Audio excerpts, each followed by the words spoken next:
Section 1. You will hear a man phoning the customer services manager of a hotel to get information about holding a conference there. First, you have some time to look at questions 1 to 5.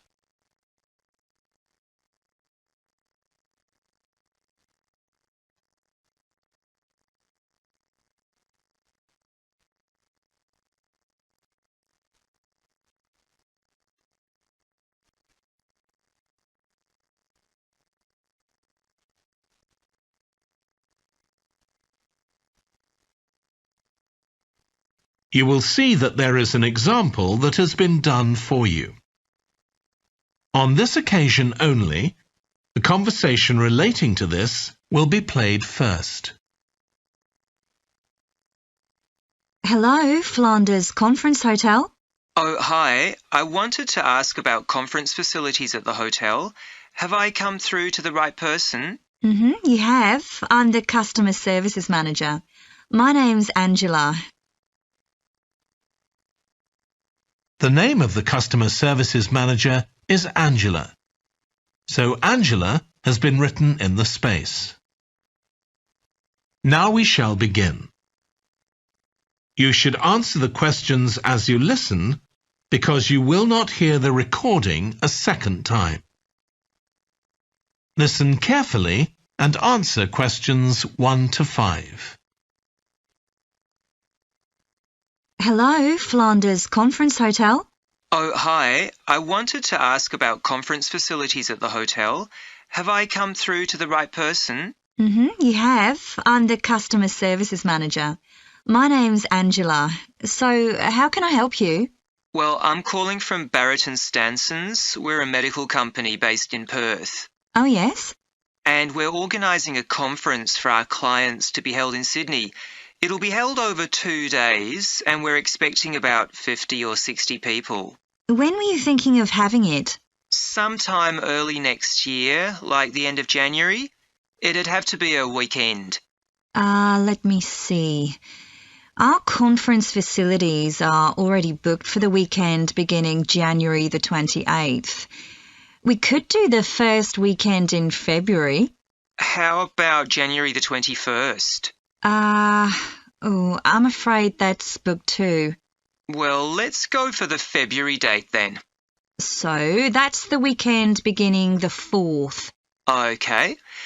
Now, can you tell me a bit about what conference facilities you have? Sure. So for talks and presentations, we have the Tesla room. Sorry? Tesla, that's spelled Tesla. It holds up to 100 people and it's fully equipped with a projector and so on. How about a microphone? Yes, that'll be all set up ready for you. And there'll be one that members of the audience can use too, for questions if necessary. Fine. And we'll also need some sort of open area where people can sit and have a cup of coffee. And we'd like to have an exhibition of our products and services there as well, so that'll need to be quite a big space. That's fine. There's a central atrium with all those facilities, and you can come before the conference starts if you want to set everything up. Great. And I presume there's Wi-Fi? Oh, yes. That's free and available throughout the hotel. Okay. Would you also like us to provide a buffet lunch? We can do a 2-course meal with a number of different options. What sort of price are we looking at for that? Well, I can send you a copy of the standard menu. That's $45 per person. Or you can have the special for $25 more. I think the standard should be okay, but yes, send me the menu.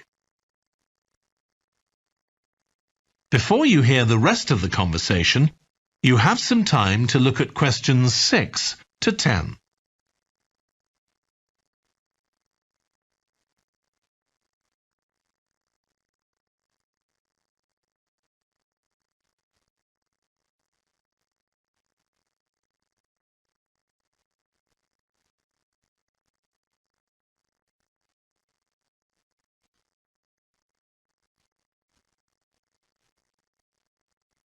Now listen and answer questions 6 to 10. Now, we're also going to need accommodation on the Saturday night for some of the participants. I'm not sure how many, but probably about 25. So what do you charge for a room? Well, for conference attendees, we have a 25% reduction, so we can offer you rooms at $135. Normally, a standard room's $180. And does that include breakfast? Sure. And of course, guests can also make use of all the other facilities at the hotel. So we've got a spa where you can get massages and facials and so on. And there's a pool up on the roof for the use of guests. Oh, great. Now, what about transport links? The hotel's downtown, isn't it? Yes. It's about 12 kilometres from the airport, but there's a complimentary shuttle bus for guests. And it's only about 10 minutes walk from the central railway station. Okay. Now, I don't know Sydney very well. Can you just give me an idea of the location of the hotel? Well, it's downtown on Wilby Street. That's quite a small street, and it's not very far from the sea. And of course, if the conference attendees want to go out on the Saturday evening, there's a huge choice of places to eat. Then, if they want to make a night of it, they can go on to one of the clubs in the area. There are a great many to choose from. Okay. So, if we go ahead with this, can you give me some information about how much we're looking at? That is the end of section 1. You now have half a minute to check your answers.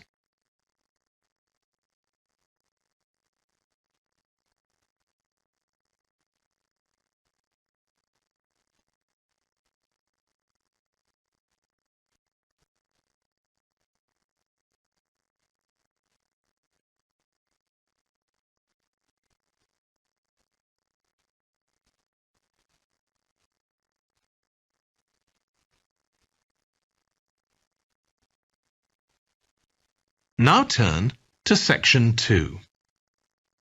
Section 2.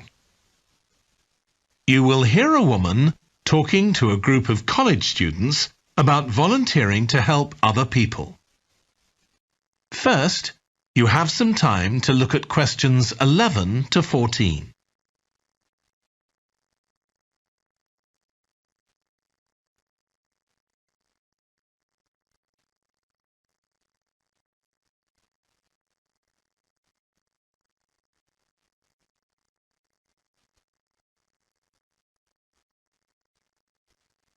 Now listen carefully and answer questions 11 to 14. Good morning. My name's Lucy Crittenden, and I'm the Director of Operations for an organisation that arranges volunteering in this part of the country. I'm hoping I can persuade one or two of you to become volunteers yourselves. Let me start by briefly explaining what we mean by volunteering. Volunteers are teenagers and adults who choose to spend some time unpaid helping other people in some way. Most volunteers devote 2 or 3 hours to this every week, while a few do much more.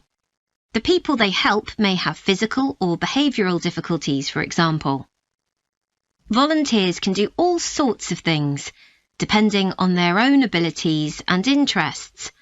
If they're supporting a family that's struggling, for example, they may be able to give them tips on cooking, or recommend how to plan their budget, or how to shop sensibly on their income. They might even do some painting or wallpapering, perhaps alongside any members of the family who are able to do it. Or even do some babysitting, so that parents can go out for a while. The benefit from volunteering isn't only for the people being helped. Volunteers also gain from it. They're using their skills to cope with somebody's mental or physical ill health, and volunteering may be a valuable element of their CV when they're applying for jobs. Employers usually look favourably on someone who's given up time to help others. Significantly, most volunteers feel that what they're doing gives them a purpose in their lives. And in my opinion, they're lucky in that respect, as many people don't have that feeling. Before you hear the rest of the talk, you have some time to look at questions 15 to 20.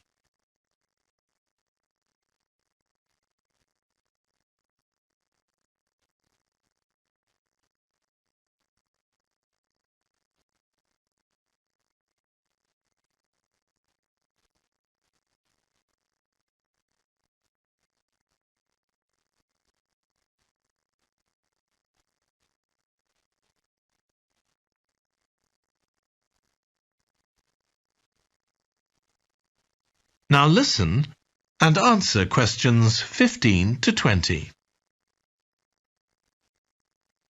Now I'd like to tell you what some of our volunteers have said about what they do, to give you an idea of the range of ways in which they can help people. Habib supports an elderly lady who's beginning to show signs of dementia. Once a week they, along with other elderly people, go to the local community centre where a group of people come in and sing. The songs take the listeners back to their youth, and for a little while they can forget the difficulties that they face now. Our volunteer Consuela is an amazing woman. She has difficulty walking herself, but she doesn't let that stop her. She helps a couple of people with similar difficulties who had almost stopped walking altogether. By using herself as an example, Consuela encourages them to walk more and more. Min visits a young man who lives alone and can't leave his home on his own, so he hardly ever saw anyone. But together they go out to the cinema or to see friends the young man hadn't been able to visit for a long time. Tanya visits an elderly woman once a week. When the woman found out that Tanya is a professional dressmaker, she got interested. Tanya showed her some soft toys she'd made, and the woman decided to try it herself. And now she really enjoys it and spends hours making toys. They're not perhaps up to Tanya's standard yet, but she gains a lot of pleasure from doing it. Alexei is a volunteer with a family that faces a number of difficulties. By calmly talking over possible solutions with family members, he's helping them to realise that they aren't helpless and that they can do something themselves to improve their situation. This has been great for their self-esteem. And the last volunteer I'll mention, though there are plenty more, is Juba. She volunteers with a teenage girl with learning difficulties who wasn't very good at talking to other people. Juba's worked very patiently with her, and now the girl is far better at expressing herself and at understanding other people. OK, I hope that's given you an idea of what volunteering is all about. Now I'd like to talk to you about... That is the end of section 2. You now have half a minute to check your answers.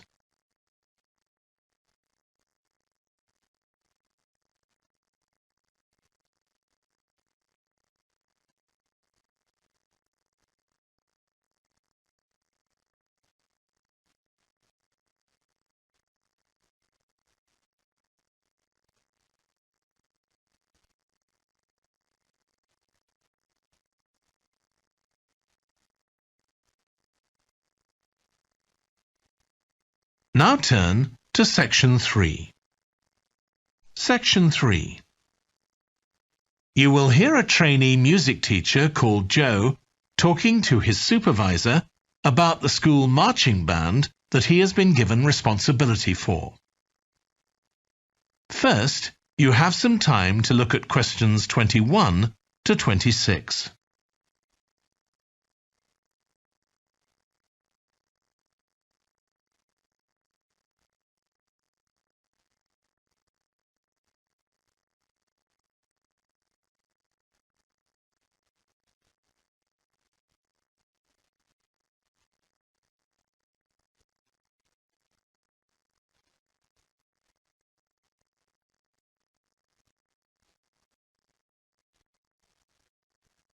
Now listen carefully and answer questions 21 to 26. So, how are you getting on with your teaching practice at the high school, Joe? Well, I've been put in charge of the school marching band, and it's quite a responsibility. I'd like to talk it over with you. Go ahead. You better start by giving me a bit of background. Okay. Well, the band has students in it from all years. So they're aged 11 to 18, and there are about 50 of them altogether. It's quite a popular activity within the school. I've never worked with a band of more than 20 before, and this is very different. I can imagine. They aren't really good enough to enter national band competitions, but they're in a regional one later in the term. Even if they don't win, and I don't expect them to, hopefully it'll be an incentive for them to try and improve. Yes, hopefully. Well, now the town council's organizing a carnival in the summer, and the band has been asked to perform. If you ask me, they aren't really up to it yet, and I need to get them functioning better as a band, and in a very short time. Have you been doing anything with them? Apart from practicing the music, I mean. I played a recording I came across of a drummer talking about how playing in a band had changed his life. I think it was an after-dinner speech. I thought it was pretty inspiring, because being in the band had stopped him from getting involved in crime. The students seemed to find it interesting, too. That's good. I'm planning to show them that old film from the 1940s, Strike Up the Band, and talk about it with the students. What do you think? Good idea. As it's about a school band, it might make the students realize how much they can achieve if they work together. That's what I've got in mind. I'm hoping I can take some of the band to a parade that's going to take place next month. A couple of marching bands will be performing, and the atmosphere should be quite exciting. It depends on whether I can persuade the school to hire a coach or two to take us there. They sound like good ideas to me. Thanks. Before you hear the rest of the discussion, you have some time to look at questions 27 to 30.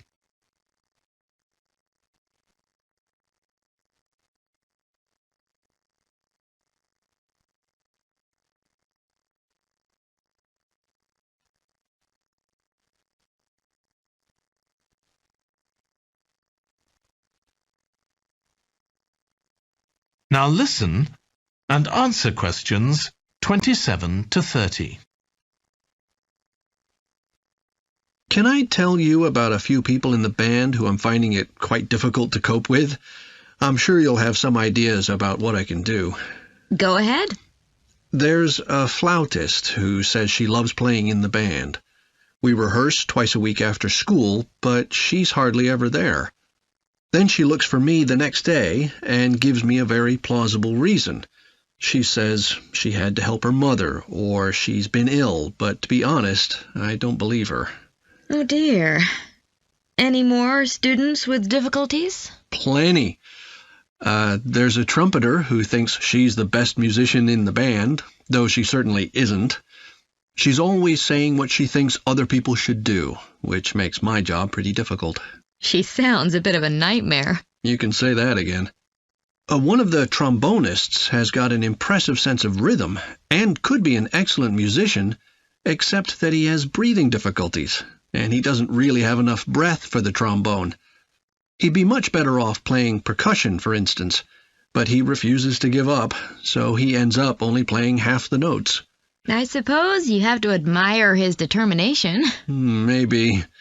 One of the percussionists isn't too bad, but he never seems to interact with other people, and he always rushes off as soon as the rehearsal ends. I don't know if there are family reasons or what, but it isn't good in a band where people really need to feel they're part of a group. There are others too, but at least that gives you an idea of what I'm up against. Do you have any thoughts about what I can do, Lizzie? That is the end of section 3. You now have half a minute to check your answers.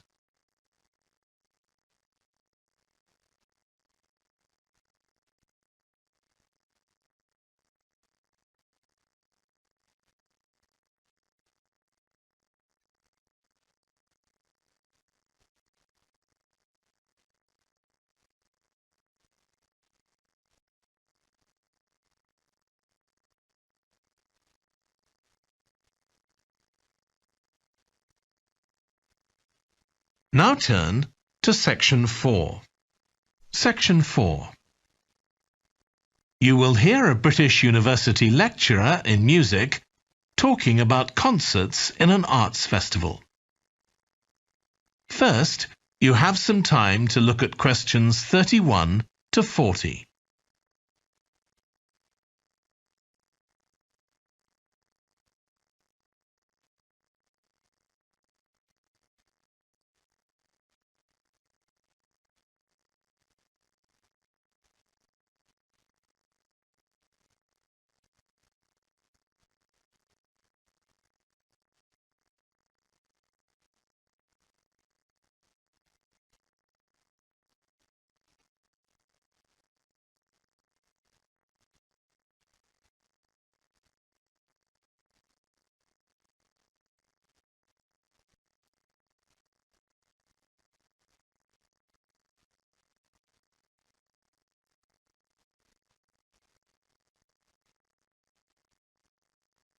Now listen carefully and answer questions 31 to 40.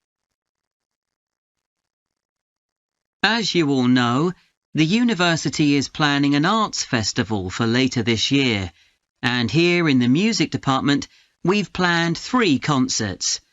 These will be public performances, and the programme has just been finalised. The theme of the festival is links between the UK and Australia, and this is reflected in the music.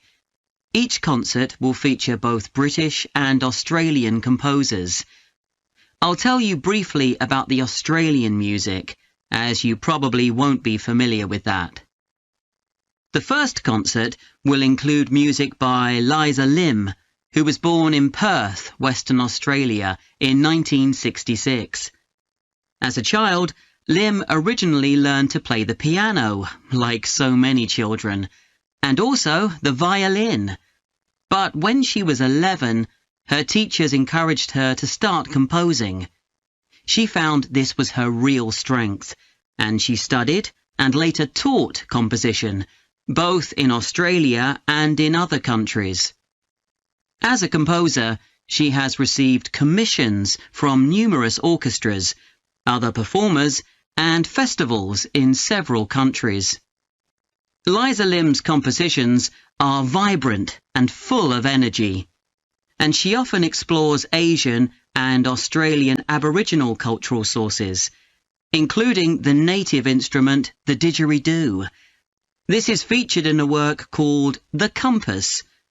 Her music is very expressive, so although it is complex, it has the power of connecting with audiences and performers alike. In the festival, we're going to give a semi-staged performance of the Oresteia. This is an opera in 7 parts, based on the trilogy of ancient Greek tragedies by Aeschylus. Lim composed this when she was in her mid-20s, and she also wrote the text, along with Barry Kosky. It's performed by 6 singers, a dancer, and an orchestra that, as well as standard orchestral instruments, includes electric guitar and a traditional Turkish stringed instrument. Lim wrote that because the stories in the tragedies are not easy to tell. The sounds she creates are also disturbing, and they include breathing, sobbing, laughing, and whistling. The work lasts around 75 minutes, and the rest of the concert will consist of orchestral works by the British composers Ralph Vaughan Williams and Frederick Delius.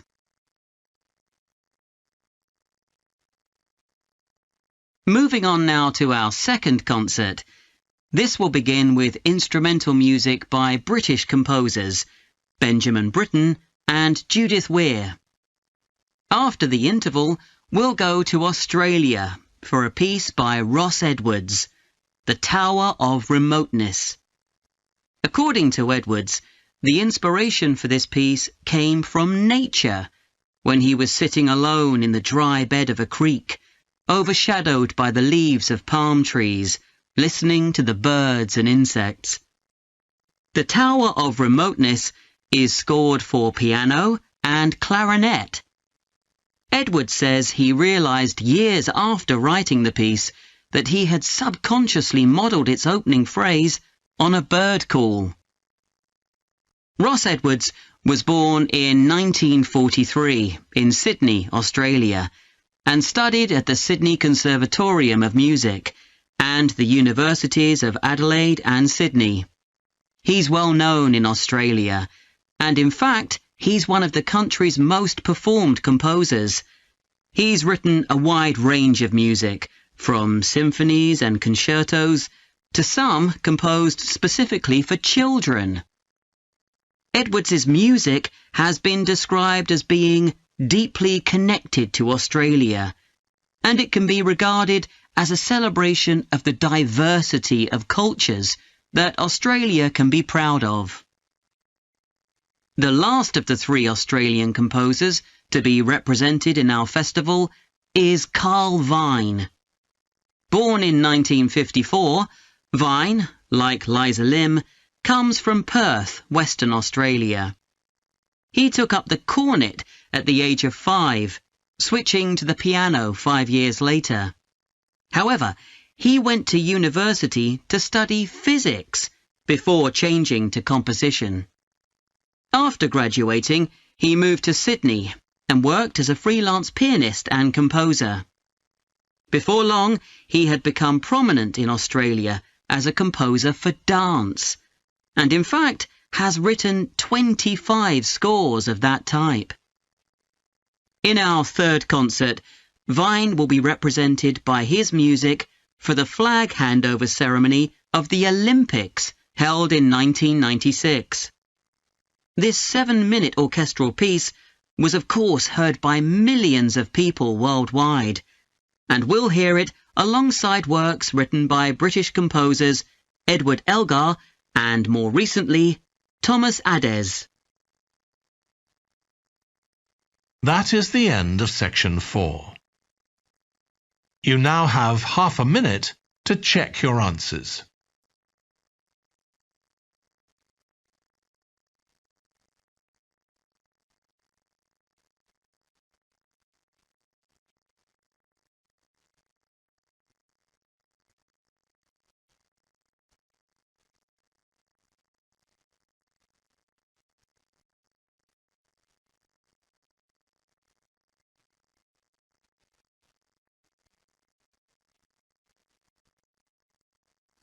That is the end of the listening test.